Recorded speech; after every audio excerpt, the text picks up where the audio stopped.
Bonjour à tous, on avait dit sur cette chaîne qu'il fallait étudier les nouvelles règles budgétaires de l'Union européenne applicables depuis le 1er janvier dernier. Et ben ça y est, ouverture officielle d'une procédure pour déficit public excessif de la part de l'Union européenne contre la France. Et on va voir ce que ça veut dire concrètement.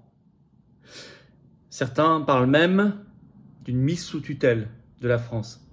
Vous retrouverez une vidéo sur cette chaîne d'il y a quelques mois qui évoquait cette affaire.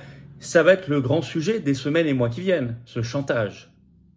Je vais vous expliquer les conséquences qui sont prévues concrètes ici, mais nous sommes dans une élection législative en France. Que disent les trois blocs principaux candidats macronistes, RN, Union nationale, Nouveau Front populaire? Que disent-ils par rapport à cela? Que disent-ils, puisque aucun des trois ne veut le Frexit, ne veut sortir de l'Union européenne, donc se libérer de tout ça? On va voir que si on ne s'en libère pas, il y a des choses pas terribles qui nous attendent derrière. Ce sujet est important. Il dépasse d'ailleurs tout ce qu'on peut imaginer. Je vais rentrer dans le détail. Et il y a une solution. Alors merci de partager cette vidéo si elle vous intéresse. Pour ça, de vous abonner ou réabonner à cette chaîne YouTube en cliquant sur le petit bouton s'abonner. C'est tout simple. Petit clic en dessous gratuit pour vous. Vous êtes abonné à la chaîne et grâce à votre abonnement, les vidéos circulent mieux, sont davantage recommandées, vont toucher des gens qui vont nous découvrir, qui ne nous connaissaient pas encore. Vérifiez aussi que YouTube vous a pas désabonné. Il y a beaucoup de censure en ce moment et de désabonnements. Il suffit de se réabonner par ce petit clic, c'est pareil. Et ça va aider. Profitez-en pour appuyer sur la petite cloche une fois que vous êtes abonné. Comme ça, vous êtes notifié dès qu'il y a une nouvelle vidéo sur la chaîne ou un nouveau direct. Alors justement, on a un nouveau direct. Ce vendredi 21 juin à 19 h, je vous attends sur cette chaîne. Vous vous rendez compte qu'on sera à une semaine de la fin de la campagne législative de premier tour. Dans la marmite, comme on dit, il y a toute l'actualité française, mondiale aussi, il se passe des choses, on va y revenir, je prendrai toutes vos questions en direct, vous réfléchissez-y, il n'y aura pas de tabou, pas de langue de bois, mais soyez là et ramenez du monde à 19 h pour notre grand direct sur cette chaîne, ce vendredi 21 juin. Par ailleurs, il y a toujours en cours, jusque dimanche soir, notre questionnaire, consultation. Les adhérents à jour des Patriotes répondent beaucoup, bravo, mais il faut être adhérent à jour pour pouvoir répondre sur notre stratégie, l'avenir, le fond.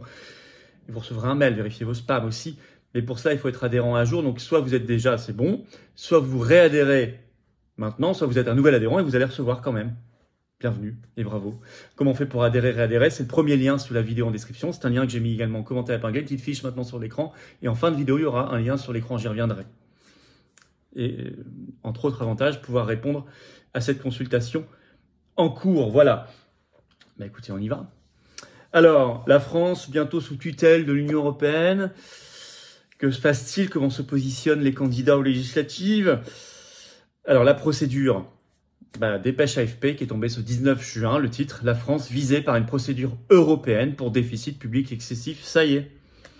Annoncé donc à l'initiative de la Commission européenne, ça frappe plusieurs pays, la France, l'Italie, la Belgique, la Hongrie, la Pologne, la Slovénie et Malte.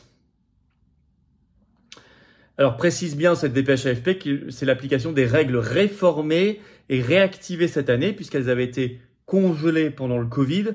Elles sont réactivées depuis le 1er janvier 2024, mais elles sont un peu différentes des précédentes. Et pour la France, on l'avait étudié sur cette chaîne, elles sont plus dures. Et l'AFP précise dans sa dépêche, pour l'instant, ces punitions, parce qu'il s'agit bien de punitions européennes, n'ont jamais été appliquées, mais ça pourrait bien changer là. Quelles sont en effet les conséquences possibles d'une procédure européenne pour déficit public excessif? D'abord, c'est une amende qu'on doit payer à l'Union européenne. Alors, Le Monde l'explique dans un article du 19 juin sur ce sujet. Je vais vous lire un extrait. Les règles européennes imposent aux pays en déficit excessif une réduction minimale du déficit de 0,5 points par an, ce qui suppose un effort de rigueur massif. On va y revenir. Le pacte de stabilité prévoit en principe des sanctions financières à hauteur de 0,1% du PIB par an, pour les pays qui ne mettront pas en œuvre les corrections imposées, soit près de 2,5 milliards d'euros par an pour la France. Donc c'est ça l'amende. 2,5 milliards d'euros d'amende par an. Sur un quinquennat, ça fait 12 milliards et demi.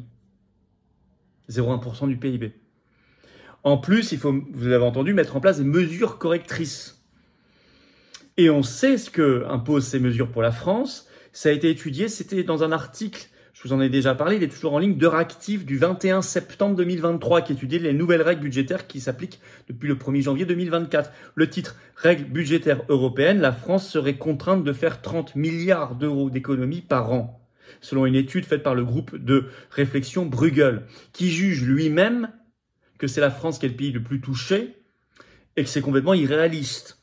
Je vais vous lire un extrait de cet article de Réactive. Une étude réalisée par Bruegel, groupe de réflexion spécialisé dans les questions économiques, affirme que la réforme des règles relatives à la dette et au déficit de l'Union européenne aboutirait à de sévères restrictions budgétaires dans certains États membres, en premier lieu la France. Ce serait terrible pour la vie des gens et celle du pays. Je vous cite un extrait. Encore faut-il comprendre comment ces nouvelles règles se traduiraient au quotidien. L'étude de Bruegel apporte des éléments de réponse en montrant notamment comment les nouveaux critères numériques seraient appliqués. Je cite toujours. L'étude montre que dans le cadre d'une période d'ajustement de 4 ans, la France devrait ajuster son solde primaire structurel à 1,1% du PIB chaque année entre 2025 et 2028. Pour la France, écoutez bien, cela signifierait une réduction des dépenses ou une augmentation des impôts d'environ 30 milliards d'euros par an. En d'autres termes, cela obligerait la France à faire des ajustements complètement irréalistes, a déclaré Jérôme Zettelmeyer, directeur de Bruegel et l'un des auteurs de l'étude. Qui précise d'ailleurs que ça n'est pas fait pour du bon sens économique, c'est fait sous pression allemande, je cite toujours. En outre, selon les calculs de Bruegel, la raison première derrière les coupes budgétaires si drastiques n'est pas que la dette française serait jugée insoutenable, non. En réalité, le gouvernement français ne devrait réduire ses dépenses qu'en raison des critères numériques ajoutés par la Commission européenne sous la pression du gouvernement allemand. Il y a beaucoup plus d'idéologie que de réalisme et de bon sens derrière tout ça. Là, ça, c'est la deuxième conséquence. Donc, une hyper-austérité à la grecque. La première, c'est les amendes. La troisième, dont personne ne vous parle, elle est dans les textes. Elle est dans un règlement européen du 12 février 2021. Article 10, qui prévoit que, ça s'appelle donc ce règlement l'article 10 s'appelle les mesures liant la facilité à des bonnes pratiques. Voilà. Alors, qu'est-ce que c'est? Qu'est-ce que ça veut dire? Eh bien, ça veut dire, je vais vous citer exactement, voilà, à une bonne pratique, à une bonne gouvernance économique. Je cherchais le mot, excusez-moi. Donc, c'est règlement européen du 12 février 2021, mesure liant la facilité à une bonne gouvernance économique. Qu'est-ce que c'est que cette facilité? C'est le plan de relance économique européen de juillet 2020, Covid. Vous savez, celui pour lequel la France verse 80 milliards pour en récupérer à la fin 39 milliards, conditionné notamment à la réforme des retraites et à la réforme de l'assurance chômage. On donne 80, on récupère 39. Et en plus, ce règlement européen, article 10, précise que l'Union européenne, s'il y a effectivement une procédure pour déficit public excessif, peut suspendre totalement ou partiellement le versement de ce plan. Donc en plus, puisque maintenant c'est le cas, on pourrait ne même pas avoir les 39 milliards totalement ou partiellement. Troisième conséquence. Alors la France mise sous tutelle, comme la Grèce l'a été dans les années 2010 par la fameuse Troïka, souvenez-vous, Union européenne, BCE, FMI. Ben, c'est ce que dit dans une interview au Monde le 18 juin le ministre de l'économie Bruno Le Maire. Il le déclare comme ça, il parle de l'Union européenne et du FMI, donc c'est la Troïka. Je vais vous citer un extrait. Ouvrir tout grand les vannes de la dépense publique au moment où nous devrions rétablir nos comptes, cela conduira à la mise sous tutelle de la France par Bruxelles et le Fonds monétaire international, déclare Bruno Le Maire. Or qu'on ne dise pas que c'est totalement de la fiction, que c'est juste un argument de campagne, parce que ça a déjà été fait. Et que c'est prévu par les textes. Il ajoute, la suite est écrite. Austérité et hausse massive des impôts. Ou alors, précise-t-il, les programmes de ses adversaires, donc Nouveau Front Populaire ou RN Union Nationale, ne seront pas appliqués, ce qui veut dire mensonge, arnaque et renoncement politique complet. Pas faux. Il est possible effectivement qu'en réalité, vous avez vu d'ailleurs comment le RN, chaque jour avant le scrutin, enlève quasiment une promesse, il ne reste plus grand-chose. Nouveau Front Populaire ne le fait pas trop parce qu'ils sont moins favoris dans les sondages. Mais au pouvoir, ça serait la même chose. Ils enlèveraient beaucoup de choses, les hausses des salaires, tout ça. Ou la lutte contre le libre-échange. Pourquoi? Ça, c'est une solution. C'est qu'en fait, ils renoncent à tout leur programme. Donc, ça ne sert plus à rien. À la fin, vous avez élu des gens qui feront la même politique. Donc, Bruno Le Maire dit soit c'est la mise sous tutelle parce que vous appliquez votre programme, soit vous renoncez à votre programme et vous avez arnaqué les électeurs. Bon, c'est possible. Mais il oublie la troisième solution. Ils oublient tous la troisième solution qui est la seule bonne pour la France et les Français. C'est le Frexit. À la fois pouvoir appliquer son programme et ne pas être mis sous tutelle. Et ça suppose d'être un pays indépendant et libre. Ça suppose de sortir de l'Union européenne. Ça s'appelle le Frexit. Et ça, évidemment, c'est la troisième solution, la seule bonne qu'il masque. La seule dont il ne parle pas, évidemment. La seule qui échappe au chantage de l'UE et du FMI.